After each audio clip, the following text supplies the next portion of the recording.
Bonjour à tous et bienvenue à Catch Club. On se retrouve pour les résultats de Raw du 23 juin 2025 et hier soir on a un match qui a été annulé pour Night of Champions. On a également eu une méga promo de Gunther et nous avons eu les dernières demi-finales des tournois King and Queen of the Ring. Donc je compte sur vous pour laisser un like et vous abonner, c'est parti. On va démarrer avec quelques précisions par rapport à Night of Champions, car pour ceux qui n'ont peut-être pas suivi l'actualité, le week-end dernier suite au conflit entre Israël et l'Iran, vous avez les États-Unis qui ont bombardé l'Iran et depuis, en gros, vous avez plusieurs pays qui déconseillent fortement de se rendre en Arabie Saoudite parce que l'Arabie Saoudite est dans cette zone juste à côté de l'Iran, entre l'Iran et Israël. Donc forcément, il y a des avions, voire même des bombes qui peuvent passer au-dessus du pays. Et du coup, depuis dimanche, beaucoup de personnes se demandent si Night of Champions et SmackDown vont être annulés vu que les deux shows ont lieu ce week-end en Arabie Saoudite. Mais pour info, à l'heure actuelle, la WWE et TKO maintiennent le show. Donc je le précise, le show n'est pas annulé à l'heure actuelle, que ce soit SmackDown ou Night of Champions. Et en gros, si la situation reste comme elle est à l'heure actuelle et qu'elle n'empire pas, normalement, les shows seront bien maintenus. Et donc pour info, les superstars doivent prendre l'avion et décoller ce mercredi, direction l'Arabie Saoudite. Maintenant, il y a beaucoup de fans qui sont étonnés que la WWE ne souhaite pas annuler les shows et que potentiellement elle mette ses superstars en danger. Mais en gros, la réponse est simple, les gars, c'est une question d'argent. Il faut comprendre que l'Arabie Saoudite paye 50 millions de dollars par PLE chez elle. Donc elle a 2 PLE chez elle en Arabie Saoudite chaque année, ce qui veut dire 100 millions de dollars et c'est un contrat de 10 ans avec l'Arabie Saoudite. Donc c'est un contrat d'1 milliard de dollars pour la WWE et pour TKO. Et il faut rappeler qu'à côté de ça, le groupe TKO est endetté à l'heure actuelle. Donc pour eux, c'est vraiment une grosse somme d'argent qu'ils ne veulent pas refuser. Et s'ils ne vont pas en Arabie Saoudite ce week-end, ça pourrait être considéré comme une rupture de contrat et ils ne veulent vraiment pas avoir cette situation, ils veulent absolument éviter une rupture de contrat avec l'Arabie Saoudite. Et donc vu que SmackDown et Night of Champions sont bien maintenus, on se retrouve bien entendu sur Twitch vendredi et samedi pour les live reacts. Donc vendredi on sera en ligne à partir de 18h30 sur la chaîne Twitch Catch Club et SmackDown démarrera à 19h heure française et le lendemain samedi pareil, rendez-vous sur Twitch à 18h30 et Night of Champions démarrera à 19h heure française et comme d'habitude, je vous commenterai les shows en direct. Allez, on passe aux résultats de Raw et on démarre avec une autre info car la semaine prochaine, Raw démarrera 2 heures plus tôt que d'habitude. Donc pour ceux qui veulent regarder Raw en direct, habituellement, ça démarre à 2 heures du matin heure française. Mais donc la semaine prochaine, le show démarrera à minuit heure française car pour info derrière, ils vont enregistrer SmackDown du 4 juillet. Et donc le show démarre avec l'entrée de Seth Rollins accompagné par Paul Heyman, Bron Breakker et Bronson Reed. Rollins monte sur le ring, il prend le micro et il demande à la foule « Qu'est-ce que vous voulez ?» Et là, la foule scande CM Punk. Et là, Seth Rollins répond exactement. 1 minute, vous chantez pour CM Punk. Puis la minute d'après, vous chantez pour le OTC. Puis la minute d'après, vous allez aboyer pour Bron Breakker. Et 1 minute plus tard, vous êtes en train de chanter mon thème. Donc clairement, vous ne savez pas ce que vous voulez. Et du coup, je n'en ai rien à faire de ce que vous voulez. Seth Rollins ajoute que les fans ont besoin d'un visionnaire comme lui pour décider de ce qui est bon pour eux, vu que eux, ils ont un tout petit cerveau. Rollins nous rappelle qu'il est le tout premier champion NXT et également le tout premier champion World Heavyweight, et il nous dit que ces ceintures existent parce qu'il les a buildées, parce qu'il les a construites à son image. Seth Rollins nous dit qu'il est un créateur, et il est le passé, le présent et le futur de cette compagnie. Et là, il mentionne Paul Heyman et il dit que dorénavant, Paul Heyman est son oracle et ensemble, ils connaissent un truc ou deux par rapport aux révolutions. Puis Rollins nous dit que LA Knight s'est mêlé de ses affaires et derrière, il s'est pris tsunami après tsunami, on s'est débarrassé de lui. Et ce soir, Bron Breakker a l'occasion de faire la même chose avec Penta. Et Seth Rollins termine en nous disant qu'il y a beaucoup de personnes à la WWE qui pensent qu'elles ont ce qu'il faut pour être au top, pour être au sommet, mais la réalité, c'est qu'elles font toute la course pour la 2e place, car la 1re place, bien entendu, appartient à Seth Rollins, et à la fin, il pointe également vers la mallette Money in the Bank, en nous faisant comprendre bien entendu que quand il cash in, il deviendra champion du roster qu'il souhaite. Donc bonne petite promo de Rollins pour nous rappeler qu'il est une menace permanente avec la mallette Money in the Bank, et derrière on enchaîne avec Penta contre Bron Breakker. On a eu un très beau match assez partagé, vers la fin on a Penta qui prend l'avantage avec un Destroyer et derrière il veut enchaîner avec un Springboard, mais là il saute en l'air et vous avez Bron Breakker qui le contre en plein air avec un méga spear. pour la victoire. Et donc directement après le match, vous avez Rollins et Bronson Reed qui viennent féliciter Bron Breakker, mais surtout, vous avez Rollins qui va voir Penta et qui lui lance un avertissement et lui dit clairement de rester en dehors de sa route. Ensuite, on passe dans le bureau d'Adam Pearce qui est en train de discuter avec AJ Styles et donc là, il lui annonce que Liv Morgan n'est pas la seule blessée car malheureusement, Dum Dum est également blessé et du coup, son match face à AJ Styles pour le titre intercontinental lors de Night of Champions est annulé. Et là, vous avez AJ Styles qui croit pas vraiment la blessure de Dum Dum, mais Adam Pearce précise qu'il l'a vérifié et Dum Dum est réellement blessé.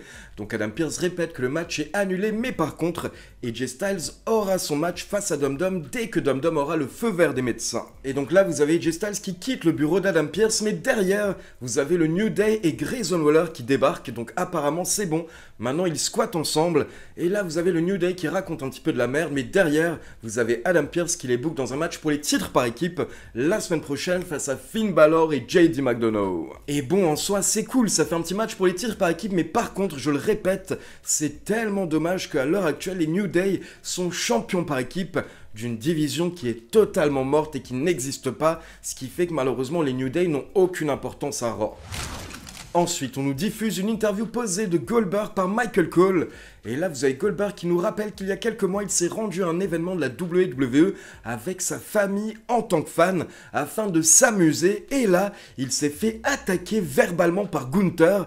Et il a été étonné par le manque de respect de Gunther. Mais surtout, Gunther l'a humilié devant sa femme, devant ses enfants et chez lui dans sa ville adoptive à Atlanta. Et donc Goldberg explique que depuis ce moment, il savait qu'il devait revenir pour s'occuper de Gunther, car peu importe qu'il ait 58 ans ou pas, personne ne lui parle de cette manière. Et donc Goldberg termine en nous disant que pour son dernier match, car pour rappel, son match lors de Saturday Night's Main Event est son match de retraite, eh bien Goldberg nous promet qu'il va démolir Gunther. Et directement après l'interview, on peut voir les commentateurs américains.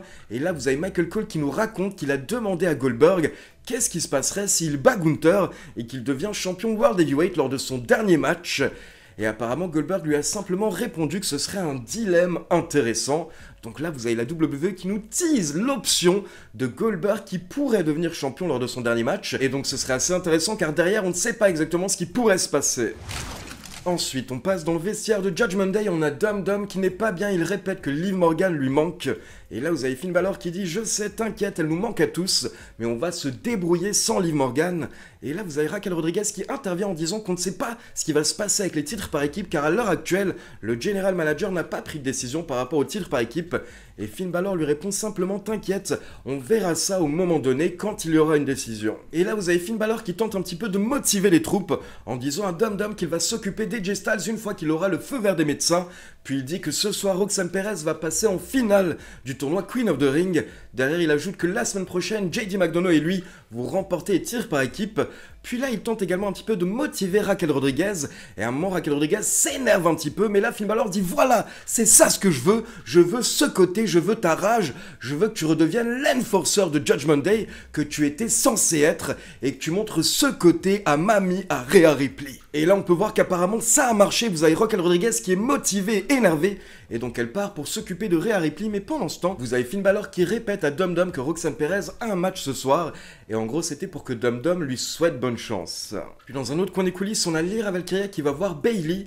Et là, on sent que c'est un petit peu tendu entre les deux. Mais au final, Bayley promet que quand elle va battre Becky ce soir pour le titre intercontinental, et bien derrière, la première personne à qui elle donnera une opportunité, c'est Lyra Valkyria. Mais d'abord, on enchaîne avec la deuxième demi-finale du tournoi Queen of the Ring avec Roxanne Perez contre Jade Cargill. On a eu un bon match d'environ 11 minutes et à la fin, Jade Cargill a pris l'avantage et elle a porté son Jaded sur Roxanne Perez pour la victoire.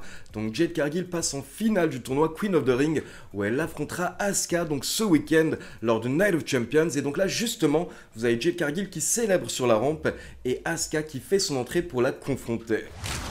Ensuite, on retourne en coulisses, on a un petit segment tendu entre Rusev et Sheamus, donc leur match va bientôt arriver. Puis derrière, on a le champion World Heavyweight Gunther qui fait son entrée pour répondre à Goldberg. Gunther monte sur le ring et nous dit que la semaine dernière, ça aurait dû être une célébration pour lui, mais à la place, Goldberg est venu l'interrompre afin de lui annoncer qu'il est le prochain. Et là, Gunther avoue que Goldberg est l'homme le plus destructeur de sa génération. Mais Gunther ajoute que nous ne sommes plus en 1999, nous sommes en 2025 et aujourd'hui, c'est lui le numéro 1, c'est lui le meilleur catcheur de la WWE et le titre World Heavyweight autour de sa taille le prouve. Gunther nous dit qu'il a entendu tout ce que Goldberg avait à dire, mais ça ne changera pas sa perception de Goldberg et la vérité pour lui, c'est que Goldberg n'est qu'un vieux monsieur de 58 ans qui n'a qu'un seul trick dans son sac et qui n'est même pas capable de lasser les bottes de Gunther. Et donc là, Gunther veut prendre un moment afin de s'excuser officiellement auprès de la femme et du fils de Goldberg pour ce qu'il va faire ce week-end lors de Night of Champions à l'homme qui était Goldberg. Et là, vous avez Gunther qui fixe la caméra, il était méga énervé, méga concentré, méga crédible. Et il dit à Goldberg que Goldberg n'est jamais monté dans le ring avec quelqu'un comme Gunther. Gunther ajoute qu'il a déjà humilié Goldberg une fois et il va le refaire lors de Saturday Night's Main Event car c'est sa responsabilité personnelle que le mythe et la légende de Goldberg meurent à jamais. Alors écoutez, j'en reparlerai dans la conclusion mais c'était tout simplement parfait de la part de Gunther. Puis attention, on passe en coulisses pour une petite interview de Becky Lynch qui est en train de se plaindre de Bayley et de Lyra Valkyria. Puis derrière, on veut passer à une interview de Sami Zayn et parler de sa défaite face à Randy Orton dans le tournoi King of the Ring. Mais là, forcément, on a Karrion Kross qui débarque et il dit qu'il n'est pas là pour énerver Sami Zayn, mais tout de même, il dit qu'au final, il s'est passé exactement ce qu'il avait annoncé. Randy Orton a battu Sami Zayn lors de SmackDown et Randy Orton se rapproche donc d'un potentiel match pour le titre à SummerSlam. Et pendant ce temps, Sami Zayn ne sera jamais champion du monde, nous dit Karrion Kross. Et là, vous avez Sami Zayn qui forcément n'est pas bien, mais il répond « Ok, ok ». Puis d'un coup, il frappe Karrion Kross. Et là, il précise à Karrion Kross qu'il est allé voir Adam Pearce. Et c'est bon, ils auront un match l'un contre l'autre. Et là, vous avez Sami Zayn qui s'en va. Et là, d'un coup, on peut voir Karrion Kross qui est en train de rigoler par terre avec Scarlett. En mode « C'est bon, je l'ai eu ». Et donc apparemment tout ceci faisait partie du plan de Karrion Kross. Il savait la réaction qu'aurait Sami Zayn, mais c'est ce qu'il voulait parce qu'il veut ce match face à Sami. Et donc le match est bien officialisé comme je vous l'ai dit, mais surtout ce qui est génial pour un Karrion Kross qui est très peu utilisé, c'est qu'au final le match a été ajouté à la carte de Night of Champions. Donc il remplace le match on va dire entre Dum Dum et AJ Styles. Comme ça on a à nouveau 5 matchs pour la carte de Night of Champions. Mais attention, ce n'est pas tout, car il y a un 6e match qui va être ajouté un peu plus tard. Mais déjà je tiens à dire à quel point je suis content pour Karrion Kross qu'il ait enfin un match et en plus en PLE. Ensuite, on enchaîne avec un excellent match entre Becky Lynch et Bayley pour le titre intercontinental féminin. Et là, au bout de quelques minutes, les deux catcheuses se retrouvent à l'extérieur du ring vers la table des commentateurs. Et là, vous avez Becky Lynch qui tente d'enterrer Bayley, on va dire, en mettant plusieurs chaises et plusieurs objets sur Bayley afin qu'elle ne puisse pas retourner dans le ring avant le compte de 10. Donc là, c'est bon, Bayley est enterrée et Becky Lynch est de retour dans le ring. Mais vous avez Lyra Valkyria qui sort de nulle part afin d'aider Bayley à retourner dans le ring. Mais là, forcément, Becky n'est pas contente, donc elle va voir Lyra et elle lui met une droite. Puis Becky Lynch retourne dans le ring, mais là, forcément, vous avez Lyra Valkyria qui veut se battre. Elle veut se venger et Becky Lynch n'attend que ça, car Becky Lynch veut que Lyra la frappe, comme ça provoquera une disqualification et la fin du match. Mais au final, Lyra Valkyria tente de se calmer, elle descend du ring, elle ne frappe pas Becky Lynch. Et là, vous avez Bayley qui voit l'intervention, elle n'apprécie pas trop, mais elle tente de reprendre le match, sauf que là, Becky se débarrasse de Lyra Valkyria avec un dropkick. Et derrière, vous avez Bayley qui prend l'avantage, elle chope Becky, elle la jette contre le poteau de coin de ring, puis contre les barrières de sécurité, et là, elle l'amène dans le ring, et Bayley monte sur les cordes, potentiellement pour sa descente du coude, pour remporter le match. Sauf que une fois que Bayley est sur la 3e corde, vous avez Lyra Valkyria qui s'est réveillée, et là, elle n'en peut plus, donc elle attaque Becky Lynch dans le ring, mais du coup, ça cause la disqualification de Bayley. Du coup, forcément, après le match, Bayley n'est pas contente, et j'imagine que ça pourrait potentiellement nous mener à un match à 3 entre les 3 catcheuses. Ensuite, on a un petit segment en coulisses où Chad Gable s'est moqué de Penta, et du coup, Penta a répondu avec un super kick. Et ce qui était intéressant, c'est que Ludwig Kaiser a surveillé toute la scène, donc Ludwig Kaiser était présent en coulisses. Puis derrière, on enchaîne avec Raquel Rodriguez qui fait son entrée, elle est très énervée et elle dit qu'elle ne va pas laisser Rhea Ripley lui gâcher son opportunité dans le tournoi Queen of the Ring et ne rien dire. Donc elle demande à Mamie de la rejoindre dans le ring pour se battre. Et donc Mamie fait son entrée, ça part en bagarre et au bout de quelques instants, vous avez Raquel Rodriguez qui va chercher une table sous le ring et donc elle la place dans le ring, mais pendant ce temps, Mamie se réveille et elle jette Raquel dans les escaliers en métal puis elle la ramène dans le ring pour lui porter son riptide à travers la table. Sauf que là, vous avez Roxanne Perez qui sort de nulle part et qui attaque Mamie, mais rapidement, Mamie la contre, elle lui porte un electric chair, mais derrière, ça permet à Raquel Rodriguez de prendre l'avantage et de porter sa Terrana Bomb à Rhea Ripley à travers la table. Et surtout, après le match, vous avez Raquel qui voit Roxanne Perez dans le coin. Et là, elle va aider Roxanne à se relever et elle la prend dans ses bras. Donc maintenant que Liv Morgan n'est pas là, on voit un rapprochement entre Raquel Rodriguez et Roxanne Perez. Et j'en parlais justement dans la dernière vidéo news qui est sortie dimanche. Pourquoi pas Roxanne Perez qui remplacerait Liv Morgan en tant que championne par équipe. Et du coup, ce n'est pas terminé car quelques minutes plus tard, on retrouve Mamie qui est très énervée. Elle va dans le bureau d'Adam Pearce et elle réclame un match face à Raquel Rodriguez. Et là, Adam Pearce dit « Ok, tu auras un match face à Raquel lors de Night of Champions et ce sera un street fight. » Donc 6e match officialisé pour Night of Champions, ce qui est un petit peu étonnant car on sait que depuis que Triple H a pris les rênes de la WWE, habituellement, on a 5 matchs sur les cartes des PLE secondaires, mais là on en a 6, on va pas s'en plaindre. Et donc on passe au main event avec Jey Uso contre Cody Rhodes pour une place en finale du tournoi King of the Ring. On a eu un excellent match d'environ 20 minutes avec plein de finishers. On avait des spears, on avait des cutters, on avait des crossroads. Et justement à la fin, on a Cody qui porte un méga cutter depuis la 3e corde à Jey Uso et il enchaîne avec un crossroads pour la victoire. Donc c'est officiel, la finale du tournoi King of the Ring sera Cody Rhodes contre Randy Orton, mentor contre protégé. Et pour info, le show se termine avec Cody Rhodes et Jey Uso qui se serrent la main et qui se font un câlin. Donc malgré le match entre les deux, il n'y a pas de souci, on va dire, par rapport à leur amitié. Alors qu'est-ce que j'ai loupé? Je reviens d'une semaine de festival, dites-moi tout. Comment ça Bill Goldberg est de retour hein? Mais pas pour un match. Ah, si, pour un match. Non, mais pas pour un match pour le titre mondial, je veux dire. Si, ok. Mais pas celui de Gunther. Il va plutôt affronter quelqu'un en fin de carrière comme John Cena. Il va pas détruire de nouveau un jeune talent. Ah si, celui de Gunther. Ok.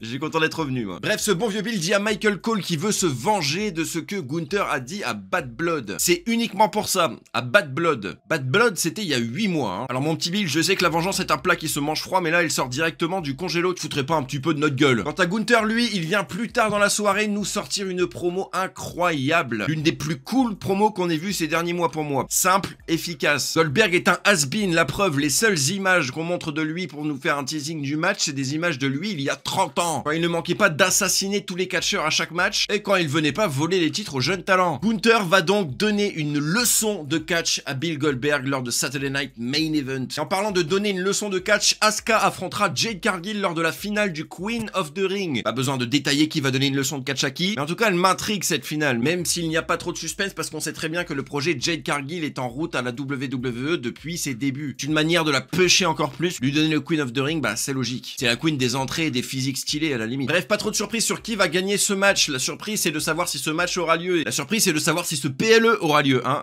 On n'est pas au War Games, hein, c'est pas kayfabe, hein. Des véritables vies sont en danger là, hein. Si les dirigeants de TKO pouvaient se réveiller un petit peu et penser aux vies humaines plutôt qu'aux millions de dollars saoudiens, ce serait sympa, hein. Karrion Kross va avoir un match en PLE, oui c'est pas une blague, c'est ultra surprenant mais ultra logique. Je crois en Karrion Kross depuis ses débuts dans le main roster, depuis le temps où il portait des combinaisons gladiateurs sadomasochistes. Enfin une histoire bien écrite avec Karrion Kross, on prend du plaisir, les gens se rendent compte du plein potentiel de Karrion Kross. C'est une histoire intéressante, il veut pousser Sami Zayn à bout, il veut tester ses limites, il veut voir ce que Sami Zayn a à donner et si Sami Zayn peut être un véritable champion. C'est intéressant de voir l'évolution du personnage de Sami Zayn et de voir ce que va devenir Sami Zayn qui depuis ces dernières années n'était qu'un clown, faut se l'avouer. Mais une event assez cool entre Jey Uso et Cody Rhodes, les deux anciens partenaires tag team qui s'affrontent pour savoir qui ira affronter Randy Orton lors de la finale du King of the Ring. Et c'est Cody Rhodes qui remporte ce combat sans surprise. Il ira affronter son ancien mentor de la Legacy, c'est cool, ça fait un petit clin d'œil à l'histoire. Et ça pourra donner une nouvelle chance au titre à Cody Rhodes. Tout est bien qui finit bien. Quant à Jey Uso, s'il te plaît, j'ai un petit message pour toi, c'est bon la carrière solo là, c'est bon. On arrête hein, s'il te plaît. On a bien rigolé, on a bien yité, on a bien vendu de lunettes. Si tu pouvais revenir dans la division tag, ce serait sympa. C'était un épisode de Monday Night Raw assez oubliable, hein, rien de fifou, je donnerais la note de 6. 6 sur 10 à cet épisode. Mention spéciale à ce qui se passe autour du titre intercontinental, Bayley, Lyra Valkyria, Becky Lynch, c'est assez intéressant. Et ça remonte clairement le niveau de ce titre. Ce que je retiendrai le plus de cet épisode, c'est l'excellente promo du ring général Gunther et le main event qui était plutôt sympa. On se voit ce samedi ou pas en Arabie Saoudite pour le PLE Night of Champions. Quant à moi, je suis content de vous retrouver, mais je vais aller dormir. Merci à tous, à la prochaine, merci Ali et vive le catch!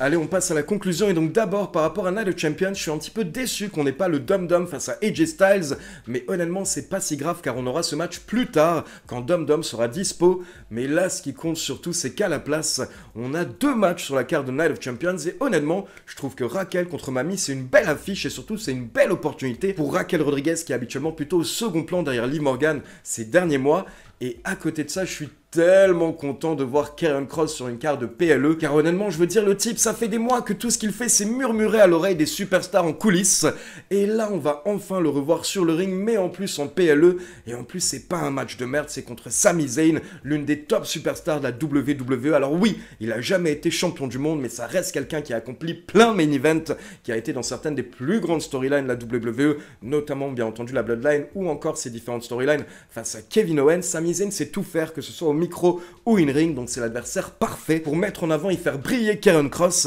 Maintenant, depuis hier, j'ai déjà vu tous les fans de Karrion Kross qui sont super contents qu'il ait un match, mais par contre, ils sont tous persuadés qu'il va perdre lors de Night of Champions, mais honnêtement, on sait jamais. Peut-être que la WWE va décider de lui donner une victoire et un push. Et en plus, ça rentrerait bien, on va dire, dans la storyline de Sami Zayn actuellement, qui est un petit peu perdu, qui enchaîne les échecs. Et donc, pourquoi pas un nouvel échec pour Sami, justement, ce week-end à Night of Champions. Et la deuxième chose dont j'aimerais parler, c'est la star de la soirée. Donc, pour info, pour ceux qui n'ont pas vu la review de SmackDown, dorénavant, à la fin de chaque review de Raw et de SmackDown, je vais citer une superstar, soit un homme, soit une femme, qui, selon moi, a été la star du show.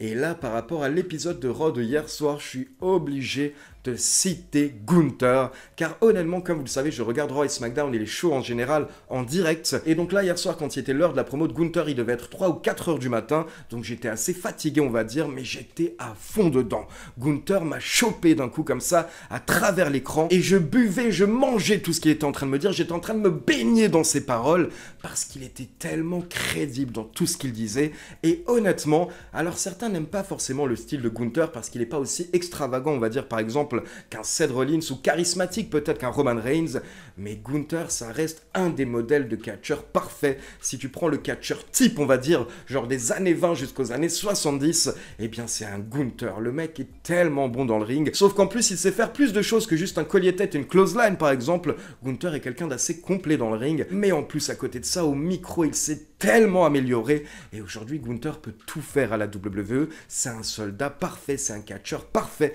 pour la fédération. Et donc hier soir, pour moi, c'était la star de la soirée, car à la fin du show, quand j'ai repensé aux différents segments de Raw, la première chose qui m'est venue à l'esprit, c'était sa promo, c'était son segment. Donc hier soir, c'est la personne qui m'a le plus marqué. Donc voilà, c'est tout pour les résultats de Raw. Maintenant, comme d'habitude, c'est à vous. N'hésitez pas à me laisser vos avis dans les commentaires. Et comme d'habitude, n'oubliez pas de liker la vidéo, de vous abonner à la chaîne et de cliquer sur la petite cloche pour être informé de la sortie des prochaines vidéos. Ciao tout le monde!